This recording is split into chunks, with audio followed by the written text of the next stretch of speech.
ಯಾರಿವತ್ತು ಈ ಬಡ ಕುರುಬ ಸಮಾಜದ ಹಾಲುಮತ ಸಮಾಜದ ಮೇಲೆ ಮಾರಣಾಂತಿಕ ಹಲ್ಲೆ ಮಾಡಿದ್ದಾರೆ. ಇವರನ್ನ ತತ್ಕ್ಷಣ ಅರೆಸ್ಟ್ ಮಾಡದೆ ಹೋದ್ರೆ ಜನರ ಇವತ್ತು ಬೀದಿಗಿಳಿದು ಕುಡುಗೋಲು ಕಲ್ಲಿ ತಗೊಳ್ತಕ್ಕಂಥ ಪರಿಸ್ಥಿತಿ ನಿರ್ಮಾಣ ಆದ್ರೆ ಅದಕ್ಕೆ ಪೊಲೀಸ್ ವ್ಯವಸ್ಥೆನೇ ಕಾರಣ ಆಗ್ತದೆ. ಇಲ್ಲಿರ್ತಕ್ಕಂಥ ಆಡಳಿತ ಪಕ್ಷದ ಶಾಸಕರಿದ್ದ ಅವರೇ ಹೊಣೆಗಾರಿಕೆಯನ್ನು ತೆಗೆದುಕೊಳ್ಬೇಕಾಗ್ತದೆ. ಅದು ಆಗಬಾರ್ದು ಅಂತ ಹೇಳಿದ್ರೆ ಇವತ್ತು ಏನು ಹೊಸದಲ್ಲ. ಇವತ್ತು ನರೇಗಲ್ಲಲ್ಲಿ ನಡ್ತಾ ಇರ್ತಕ್ಕಂಥ ಘಟನೆ ಅದು ಮೊದಲ ಬಾರ ಏನಿಲ್ಲ, ಹಲವಾರು ಬಾರಿ ಈ ರೀತಿ ಹಿಂದೂಗಳ ಮೇಲೆ ಇವತ್ತು ಆಕ್ರಮಣ ನಡೆದಿರ್ತಕ್ಕಂಥದ್ದು.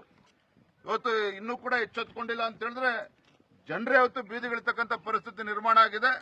ನಾನು ಹಾಗಾಗಿ ರಾಜ್ಯ ಸರ್ಕಾರಕ್ಕೆ, ಮಾನ್ಯ ಗೃಹ ಸಚಿವರಿಗೆ, ಮಾನ್ಯ ಮುಖ್ಯಮಂತ್ರಿಗಳು ಕೂಡ ಇದನ್ನ ಗಮನಿಸಬೇಕು. ಮಾನ್ಯ ಗೃಹ ಸಚಿವರು ಅವರು ಕೂಡ ಇಲ್ಲಿ ಬಂದು ಈ ಸಮಸ್ಯೆಗೆ ಪರಿಹಾರ ಕೊಡ್ತಕ್ಕಂಥ ಕೆಲಸ ಆಗಬೇಕು.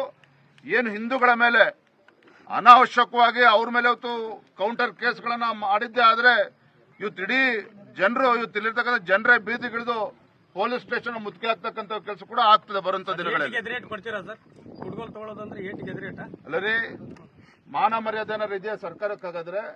ಏಟಿಗೆ ಎದುರೇಟು ಪ್ರಶ್ನೆ ಅಲ್ಲ. ಎಲ್ಲರೂ ಕೂಡ ಒಂದೇ ತಾಯಿ ಮಕ್ಕಳಂತ ಇರಬೇಕು.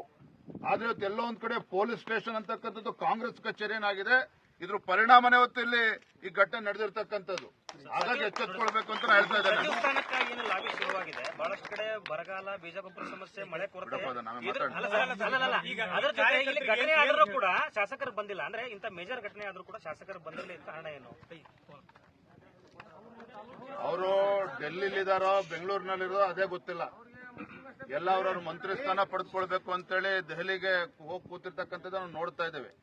ಅವ್ರಿಗೇನಾದ್ರೂ ಶಾಸಕರಿಗೆ ಇವತ್ತೇನು ಬರೇ ಮುಸಲ್ಮಾನರು ಓಟಿಂದ ಗೆದ್ದಿರ್ತಕ್ಕಂಥದ್ದಲ್ಲ, ಹಿಂದೂಗಳು ಕೂಡ ಓಟ್ ಹಾಕಿದ್ದಾರೆ. ಹಿಂದೂಗಳ ರಕ್ಷಣೆ ಮಾಡ್ತಕ್ಕಂಥದ್ದು ಅವ್ರ ಕರ್ತವ್ಯನೂ ಇದೆ. ಇಲ್ಲ ಅಂತೇಳಿ ನೆಕ್ಸ್ಟ್ ಚುನಾವಣೆಗೆ ಬೀದಿಗಳಿದೆ ಇರ್ತಕ್ಕಂಥ ಪರಿಸ್ಥಿತಿ ನಿರ್ಮಾಣ ಆಗ್ತದೆ. ಅವರು ಒಂದು ಸಮುದಾಯನ ಓಲೈಕೆ ಮಾಡುವಂತ ರಾಜಕಾರಣ ಮಾಡ್ತಾ ಇದ್ದಾರೆ ಸರ್. ಇದಕ್ಕೆ ಮುಂದೆ ನಿಮ್ ಕಾರ್ಯಕರ್ತರು